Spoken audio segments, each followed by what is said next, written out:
अस्सलाम वालेकुम class. Next हम लोगों ने देखना है नियो फ्रूडियन पर्सनालिटी थ्योरी।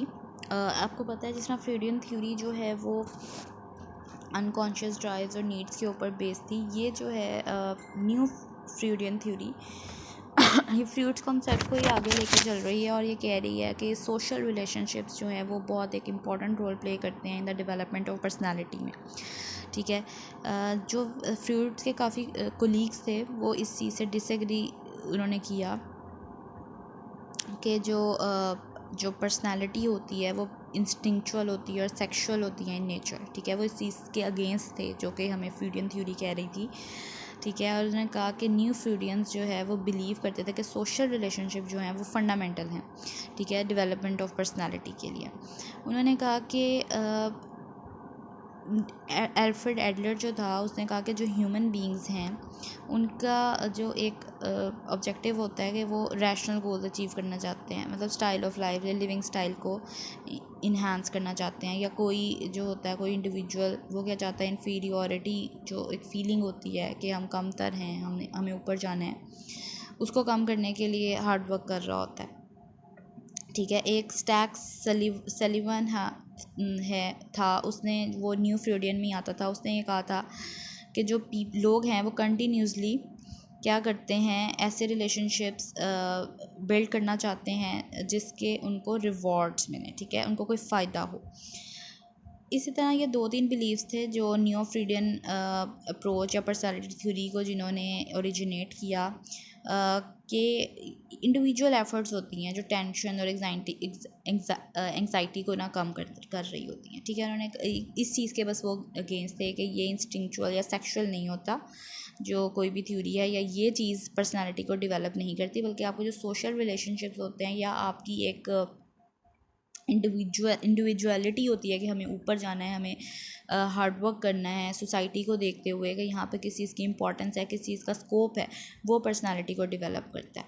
ठीक है, फिर उसके बाद कैरन हॉर्नी था, वो भी इस चीज़ में इंटरेस्ट था कि एंग्जाइटी जो है वो क्या रोल प्ले कर रही है चाइल्ड पेरेंट रिलेशनशिप में, और इंडिविजुअल डिज़ायर्स जो हैं वो कैसे एंग्जाइटी को कम करती हैं।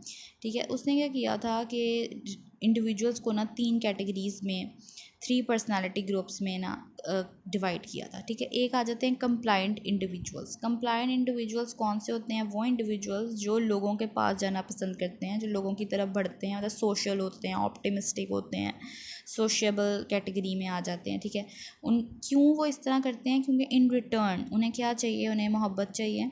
वो चाहते हैं कि उन्हें चाहा जाए या उन्हें अप्रिशिएट किया जाए। ठीक है, फिर होते हैं कि एग्रेसिव इंडिविजुअल जो कि दूसरों के अगेंस्ट जाते हैं। हर चीज़ में उनका होता है कि हमारी बात सुनी जाए, हम ऊपर हों, हम जीत जाएं। ठीक है, हमारी से हो, तो वो एग्रेसिव इंडिविजुअल्स में वो कैटेगरी आती है।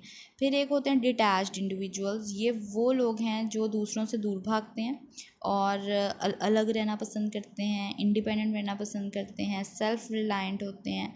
उनको ये होता है कि हम सेल्फ सफिशिएंट हैं, हमें किसी की ज़रूरत नहीं है, और उनका और कोई भी रिस्पॉन्सिबिलिटी या ऑब्लिगेशंस जो है ना वो नहीं चाहते कि उनका ये पूरा हो। ठीक है, जो रिसर्चर्स थे उन्होंने एक पर्सनालिटी टेस्ट डेवलप किया इस थ्योरी, हॉर्नीस की थ्योरी के ऊपर, द CAD टेस्ट, और उन्होंने इससे कंज्यूमर बिहेवियर को स्टडी किया। जो इनिशियल उनकी CAD रिसर्च थी उसने ये इस चीज़ को बताया, टेंटेटिव रिलेशनशिप को, कि जो कॉलेज स्टूडेंट्स हैं, कॉलेज स्टूडेंट का जो स्कोर है और जो उनकी प्रोडक्ट है उस मतलब उसका क्या इम्पैक्ट है ब्रांड यूजेज के ऊपर। फॉर एग्जांपल उन्होंने आगे दी हुई है हाईली कंप्लाइंट स्टूडेंट्स, यानी कि जो कंप्लाइंट कैटेगरी में आते थे, liked name brand products such as Bayer aspirin, where as मतलब उनको ब्रांडेड प्रोडक्ट्स पसंद थी जिस तरह बाकी सबको पसंद थी। जो कि अग्रेसिव सब्जेक्ट्स में आते थे वो ओल्ड स्पाइस डिओड्रेंट को over other brand seemingly because of its masculine appeal, मतलब वो स्पेसिफिक थे अपनी चॉइसेस में कह लें, या रिस्ट्रिक्ट थे अपनी चॉइसेस में, वो ब्रांड्स को पसंद नहीं करते थे जो बाकी सब पसंद कर रहे हैं, वो स्पेसिफिक किसी कैटेगरी में आकर ब्रांड को पसंद कर रहे थे। और जो हाईली डिटैच स्टूडेंट्स थे वो हैवी टी ड्रिंकर्स थे, और वो ये चीज़ शो कर रहे थे कि वो किसी के साथ भी लाइजॉन या अंडरस्टैंडिंग क्रिएट नहीं करना चाहते। ठीक है, तो इस तरह उन्होंने सिंपल बताया हुआ है। एक्सेप्टेबिलिटी बताई हुई है कि किस तरह जो एक मार्केटर है वो भी इस चीज़ को पूरा करते हैं, वो भी किस तरह इनको इन तीनों कैटेगरीज़ को डिवाइड कर रहे होते हैं। और ये क्या, ये उनकी पर्सनैलिटीज़ हैं कि वो सोशेबल हैं, वो लोगों में रहना पसंद करते हैं, वो बस चाहते हैं कि उनको लव मिले, चाहत मिले और अप्रिसिएशन मिले। जबकि जो दूसरे हैं वो चाहते हैं कि हमारी डोमिनेंसी हो, जो हम कहें उसको एक्सेप्ट किया जाए। और जो डिटैच्ड हैं वो जस्ट एक इंडिपेंडेंस चाहते हैं, फ्रीडम चाहते हैं तमाम रिस्पॉन्सिबिलिटीज़ से। ठीक है, तो मैंने जो काफ़ी मार्केटर्स हैं वो न्यू फ्रूडियन थ्योरीज़ जो हैं वो यूज़ करते हैं। ठीक है, इसमें उन्होंने एग्जांपल दी हुई है। Marketers who position their products और services as providing an opportunity to belong or to be appreciated by others in a group or social setting are following Horney's characterisation of the combined individuals. Different ads के अंदर इस चीज़ को use किया जाता है। अब आप कोक का ऐड कर रहे हैं तो आप एक कंप्लाइंट इंडिविजुअल्स वाली अप्रोच यूज़ करेंगे, आप कभी भी अग्रेसिव इंडिविजुअल वाली अप्रोच यूज़ नहीं करेंगे।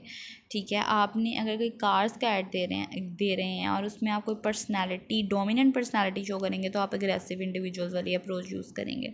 ठीक है, जिस तरह ये सर्फ में चॉइस वाली बात आ जाती है, एग्रेसिव इंडिविजुअल्स वाली आ जाती है।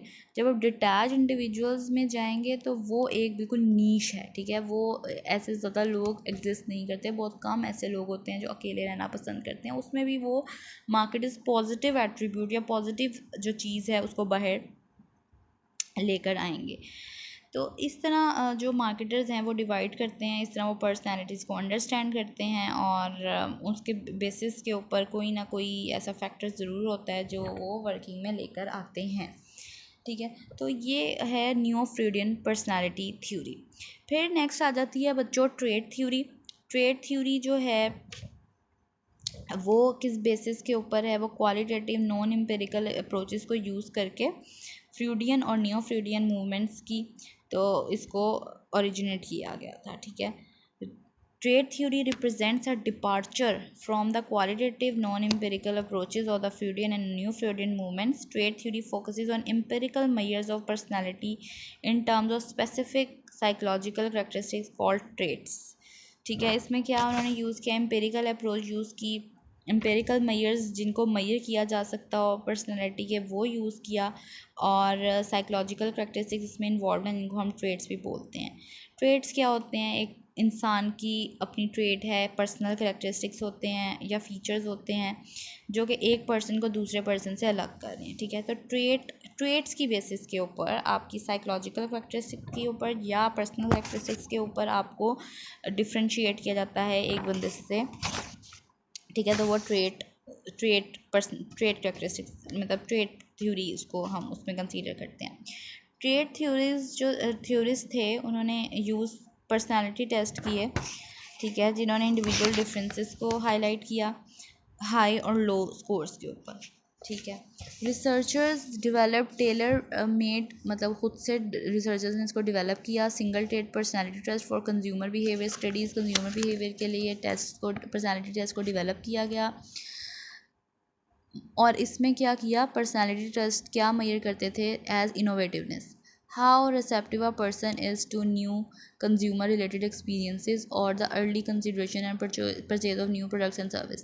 कि एक पर्सन कितना इनोवेटिव है, अगर कोई मार्केट में न्यू प्रोडक्ट आती है तो वो कितनी जल्दी उसको एक्सेप्ट करता है, उसको रिसीव करता है। ठीक है, और वो कितना पहले मतलब उसका परचेजिंग बिहेवियर क्या है। ठीक है, इसके अंदर काफ़ी कैटेगरीज आ जाती हैं, 4-5 आ जाती हैं। अभी वो मेरे इस तरह माइंड में नहीं है, लेकिन उसमें हो जाते हैं कोई अर्ली अडॉप्टर्स और इस तरह की आई थिंक हैं कि वो इनोवेटिवनेस को की डिग्रीज़ हैं। ठीक है, उसकी बेसिस के ऊपर ये आइडेंटिफाई किया जाता है कि ये पर्सन इनोवेटिव उसमें हाई पे आता है या लो पे आता है। फिर मटीरियलिज़म आ जाता है कि वो मतलब मटीरियलिस्टिक कितना है, मतलब वो सिर्फ बातों के ऊपर ही बिलीव कर लेता है और चीज़ परचेज़ कर लेता है, या उसको एक प्रैक्टिकल उसकी इम्प्लीकेशन चाहिए, या वो पहले थोड़ा सा सैम्पलिंग करके यूज़ करके देखेगा फिर उसकी तरफ जाएगा। तो ये मटीरियलिज़म की बेस के ऊपर भी इट्स अ ट्रेट। कुछ लोग बहुत जल्दी बातों पे यकीन कर लेते हैं, like my sister, one of my sisters, and कुछ लोग जो हैं वो इन चीज़ों पे बिलीव नहीं करते, ठीक है। And ethnocentrism, the consumer likely to accept और रिजेक्ट फॉरेन मेड प्रोडक्ट्स, कि आप अपनी ही बनी हुई चीज़ों को पसंद करते हैं या बाहर से बनी हुई चीज़ों को। कुछ लोग, इसको हम इस तरह भी ले सकते हैं, ये तो खैर क्योंकि बॉर्डर वाइज इसको डिवाइड किया गया, लेकिन इन लोकल मार्केट भी कुछ लोग जो हैं वो किसी स्पेसिफिक ब्रांड के ऊपर ही रहते हैं। वो कहते हैं कि हमने कोई और ब्रांड यूज़ नहीं करना। आप उसको लॉयल्टी में भी कंसीडर कर सकते हैं और रिस्ट्रिक्टेड भी कह सकते हैं या रिजिड भी कह सकते हैं। और एथनोसेंट्रिज्म का यही है कि जो फॉरेन मेड प्रोडक्ट्स हैं, अगर तो वो आप एक्सेप्टेबिलिटी में तो आप हाई पेस पे हैं, और अदरवाइज़ आप लो उसमें चले जाते हैं। तो जो रिसर्चर्स हैं उन्होंने ये डिस्कवर किया that personality traits are link to consumers consumption of broad products categories rather than specific brands, ठीक है। ये